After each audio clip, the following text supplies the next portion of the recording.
بسم اللہ الرحمن الرحیم۔ طلاق کے علاوہ نکاح توڑنے والی 7 چیزیں۔ نمبر 1، موت۔ زوجین میں سے کسی ایک کے انتقال سے نکاح کا تعلق ختم ہو جاتا ہے۔ نمبر 2، خلا، یعنی میاں بیوی باہمی رضامندی پر نکاح ختم کرنے پر راضی ہو جائیں تو نکاح ٹوٹ جاتا ہے۔ نمبر 3، ایلا، یعنی شوہر اپنی بیوی سے 4 ماہ ہم بستری نہ کرنے کی قسم کھائے اور اگر 4 ماہ کے اندر ہم بستری نہ کرے تو نکاح ٹوٹ جاتا ہے۔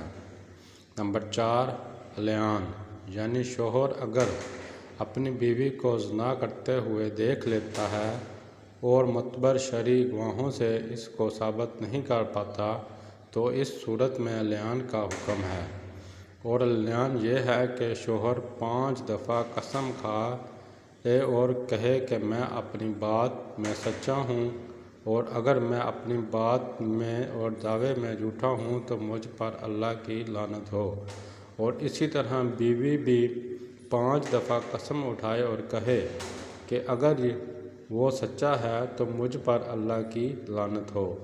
اس طریقے سے بھی زوجین میں الیان جاری ہونے کے بعد آپس میں ازدواجی تعلقات حرام ہو جائے گا۔ نمبر 5، شوہر کا غائب ہونا۔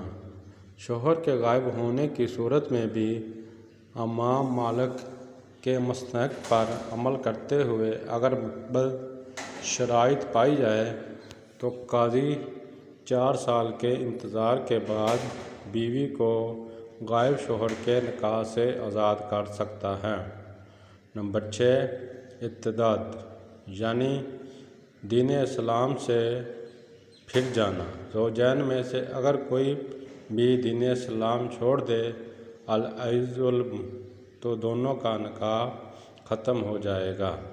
نمبر 7، نکاح کے بعد رجائی کا یقینی علم ہو جانا۔ اگر معتبر گواہوں کی گواہی سے یہ ثابت ہو جائے کہ میاں بیوی دونوں آپس میں رضاعی بہن بھائی ہیں تو ان کا نکاح بھی کالعدم سمجھا جائے گا۔